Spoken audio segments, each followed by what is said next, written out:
सभी लोगों को मेरा प्रणाम। अंग्रेजी कैलेंडर के हिसाब से हमारा एक साल और चला गया। हम दिन प्रतिदिन समाप्ति की ओर बढ़ रहे हैं। सभी लोगों ने सभी को बहुत सारी ब्लेसिंग्स दी, आशीर्वाद दिया और शुभकामनाएं दी कि नव वर्ष की हार्दिक शुभकामनाएं, कि आपके घर में सुख, शांति, ऐश्वर्य भगवान जी प्रदान करें, निरोगी हो, दीर्घायु हो। सभी लोगों ने अपनी अपनी सद्भावनाएं व्यक्त की, अपने परिवार के लिए, समाज के लिए, देश के लिए, पड़ोस के लिए। सब ने भगवान जी से कुछ न कुछ मांगा।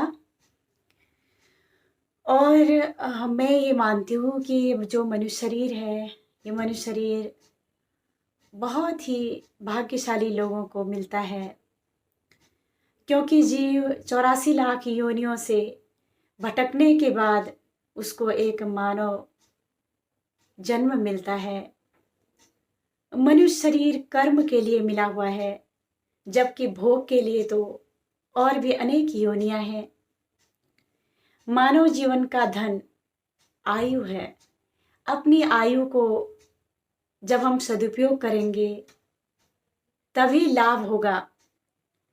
और अपने श्वासों को बहुत ही कीमती और अनमोल समझ करके एक एक करके उसको खर्च करें। जैसे पत्ता टूट जाता है फिर दोबारा डाली में नहीं लगता, इसी प्रकार प्राण निकल जाने के बाद शरीर जीवित नहीं हो पाता है। इसलिए कहा गया है कि प्राणों के रहते हुए ही अपनी उन्नति संभव है, अन्यथा हम सिर्फ पछताते ही रहते हैं। तो ये जो मानव शरीर है, ये 5 तत्वों से मिल करके बना हुआ है। पृथ्वी तत्व, जल तत्व, अग्नि तत्व, वायु तत्व और आकाश तत्व। ये 5 तत्व बड़े ही उदार हैं और बड़े ही दानी भी हैं। फिर भी उनमें लेस मात्र भी अहंकार नहीं है, बल्कि यूं कहें कि उनको तो ये पता ही नहीं है कि वो परोपकारी भी हैं। मनुष्य की बुद्धि में जब कमी आ जाती है तब वह हर छोटे बड़े कार्यों के लिए कहने लग जाता है कि यह मैंने किया, वह मैंने किया। और ये जो मैं का भाव है, इसको ईश्वर पसंद नहीं करते हैं। मैं का स्वभाव मनुष्य को नीचे गिराता है और तू का स्वभाव मनुष्य को ऊपर उठाता है। अशुद्ध भाव तन और मन को रोगी बनाता है, जबकि शुद्ध भाव तन और मन को पवित्र करता है। न हम तन हैं, न हम मन हैं, हम तो परमात्मा की एक आत्मा है और वह आत्मा का स्वभाव प्रेम और आनंद है। हम ऐसा प्रयत्न करें कि हमारा जो जीवन है वो प्रेम और आनंद, ऐसा हमारा स्वभाव बन जाए। ऐसी हम कोशिश करते हैं और कोशिश करेंगे भी।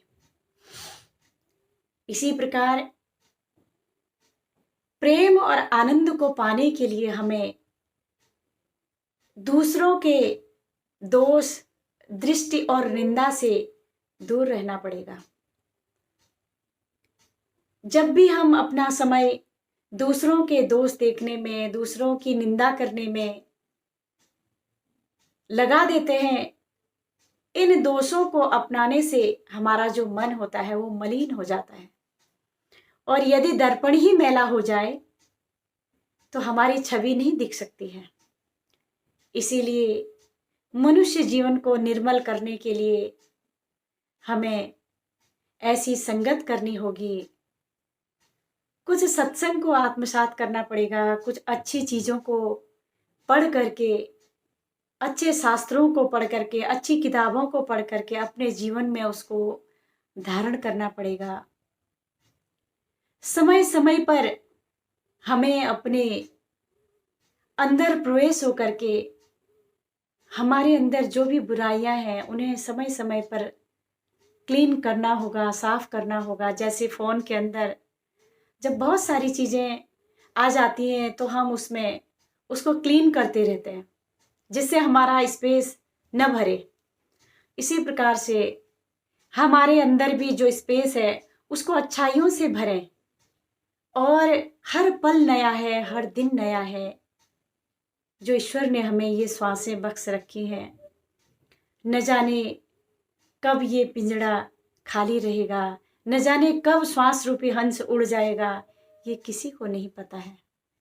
क्योंकि ये शरीर ही एक किराए का घर है और इस संसार के अंदर जब हमारे मकान में कोई रहता है तो हम उनको एक टाइम देते हैं कि इस टाइम में आपको हमारा मकान खाली करना होगा। लेकिन जब परम पिता परमात्मा जो है वो हमारे शरीर रूपी जो हमें ये किराए का मकान मिला हुआ है, वो हमें कभी एक समय के लिए भी हमें नहीं कहता कि इस टाइम में तुम्हें खाली करना पड़ेगा।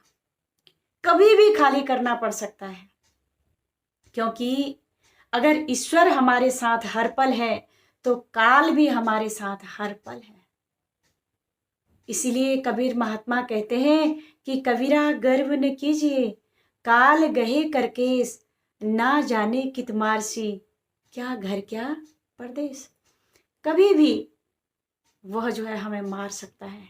इसलिए ईश्वर को अपने साथ फील करें और अच्छे विचार रखें अपने अंदर। क्योंकि इस संसार के अंदर हमारी जो असली कमाई है वो है प्रेम, आनंद, अच्छे कर्म जो हमेशा हमारे साथ भी हैं और जब हम चले जाएंगे तब भी हमारे साथ रहेंगे। और इस नए साल में हम सभी लोग जो है ईश्वर से यही कामना करें कि ईश्वर हमें सद्बुद्धि दे, हमारे मन से, हमारे कर्म से, हमारे वचन से कभी किसी को नुकसान न हो, किसी को हर्ट न हो, किसी का मन न दुखे। कोशिश हमारी पूरी रहेगी, लेकिन कोशिश होने के बाद भी इस संसार के अंदर आप सबको खुश कभी नहीं कर सकते हैं। इसीलिए आप अच्छे कर्म करें, कोई खुश हो या ना हो, हम खुश रहें। हम अपने आप को कैसे खुश रख सकते हैं? जब हम खुद खुश रहेंगे, प्रसन्न रहेंगे, तभी हम दूसरे को भी प्रसन्नता दे सकते हैं, खुशी दे सकते हैं। जब हम स्वयं आनंदित होंगे तभी हम दूसरे को भी आनंदित कर सकते हैं। जब हम खुद शांति में होंगे तभी हम दूसरे को भी शांति दे सकते हैं, अन्यथा संभव नहीं है। इसीलिए जो भी पल, जिस पल भी कभी किसी के लिए भी कभी कोई ऐसा शब्द निकल गया हो, हमारे मन से, वचन से, कर्म से किसी को दुख लगा हो, तो मैं आप सभी लोगों से माफ़ी चाहती हूँ। और आप सभी लोग फिर से अपने, क्योंकि हर पल हर दिन नया है, खूब सुमिरन करते हुए, ईश्वर का चिंतन करते हुए अपने मानव जीवन का कल्याण करें। आज के लिए इतना ही। आप सभी लोगों को प्रणाम।